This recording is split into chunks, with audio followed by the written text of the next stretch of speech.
was a time when the man who bought an off-road vehicle had a piece of straw in his mouth. Today, more often than not, he has a plum.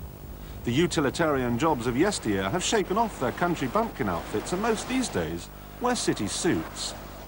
It's no longer any good offering cars that can only perform off-road. As the top models now have Jaguar-style price tags, they must have Jaguar-style luxury too. Make no mistake, their off-road ability remains undiminished, but their appeal these days is lodged firmly among people for whom the idea of going off-road involves driving into a puddle.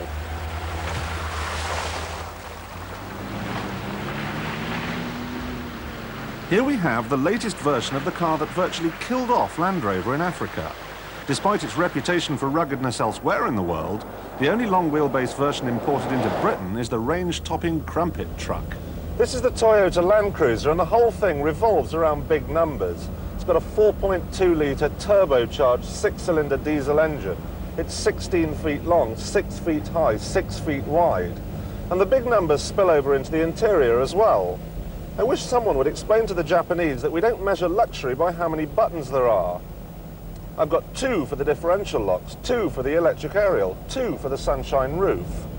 I must say that when this car rolled up, I was determined to hate it. It's big and brash with its white letter tyres and tacky upholstery, sort of automotive equivalent of a pair of white socks. Get the impression if you turned up for a day's shooting, the pheasants would die laughing.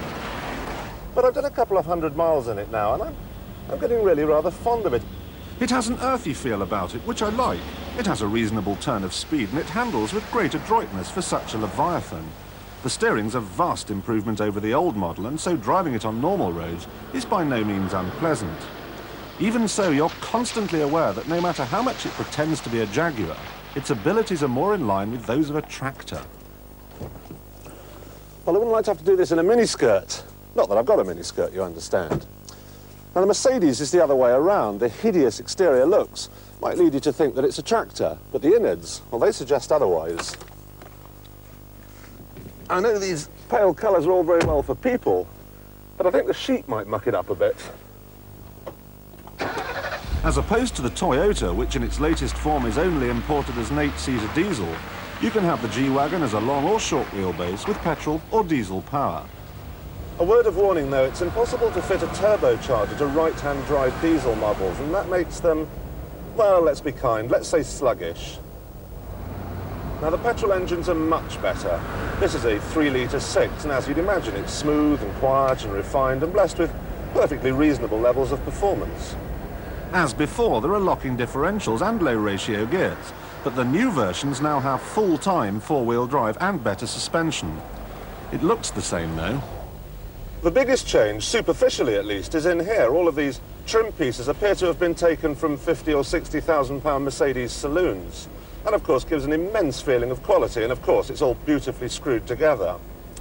Now the thing is that when you're in any Mercedes, from the smallest 190 up to the biggest coupe, you can't help, metaphorically, looking down on other motorists. When you're in a G Wagon, you're actually looking down on them.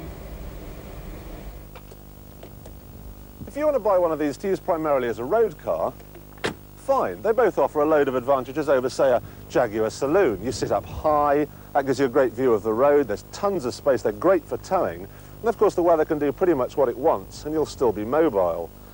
Disadvantages, well, they're not exactly aerodynamic, so the fuel bills are pretty big, and the suspension is designed for off-road use, and it makes it a bit bouncy on the road.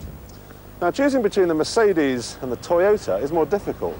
Although they're designed to do the same job, they both differ in terms of style, so really it's a personal choice. And anyway, they both have a big, big problem.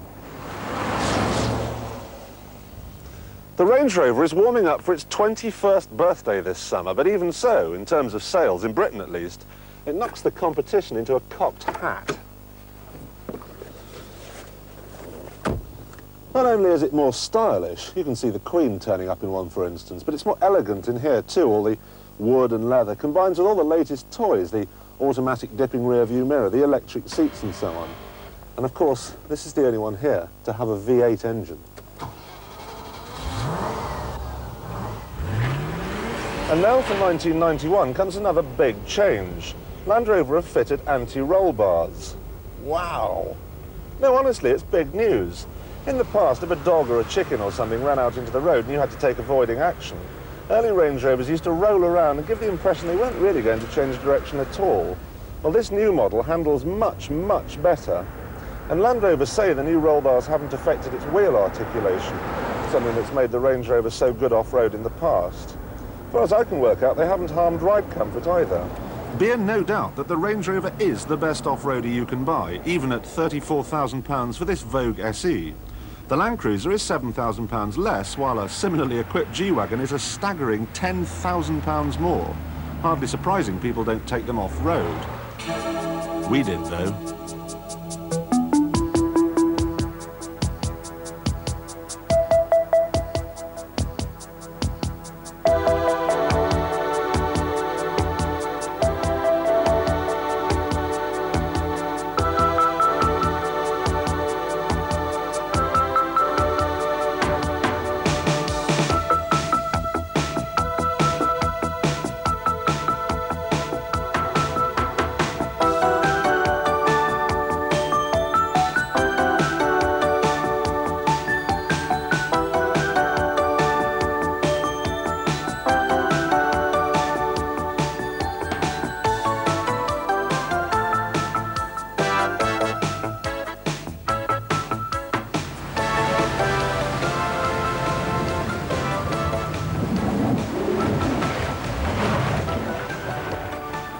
Not so long ago, the Range Rover led its competition by about that much.